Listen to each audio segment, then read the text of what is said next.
મારું નામ વાઘાણી હિના છે. મારી એજ 38 યર્સ છે. મારે મેલેરિયા હોસ્પિટલમાં 8 મહિનાથી ટ્રીટમેન્ટ ચાલુ થઈ છે.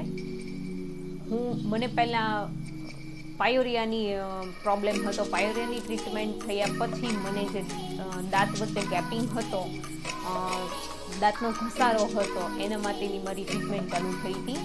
મારી ટ્રીટમેન્ટ સોનલ મેમે કરી હતી. મને રૂટ અલાઇનર મીન્સ કે દાંત માટેના જે ગેપિંગની જગ્યા માટે જે અલાઇનરની ટ્રીટમેન્ટ હતી, એ ટ્રીટમેન્ટ મારી 6 થી 8 મહિના સુધી ચાલી. પણ એમનું રિઝલ્ટ એટલું સરસ છે, એમની ટ્રીટમેન્ટ પણ એટલી સરસ છે. સોનલ મેમે મારી ટ્રીટમેન્ટ કરી છે, પણ એકદમ બહુ વ્યવસ્થિત ટ્રીટમેન્ટ મારી થઈ છે. જે પહેલાં મને હતું એની કરતાં મારું એમ થાય કે બહુ ફાઇન રિઝલ્ટ છે. બીજું પ્લસ કે મને અહીંનું એ કામ બહુ ગમ્યું કે તમારી જે ટ્રીટમેન્ટની અપોઇન્ટમેન્ટ હોય એ અપોઇન્ટમેન્ટના આગલા દિવસે તમને કન્ફર્મ કરવા માટે ફોન આવી જાય છે. પ્લસ સવારમાં તમારી પર મેસેજ પણ આવી જાય છે કે તમારી ટ્રીટમેન્ટનો ટાઈમ આટલા વાગ્યાનો છે. જેથી કરીને આપણે ભૂલી ગયા હોય તો આપણને રિપીટ યાદ આવે.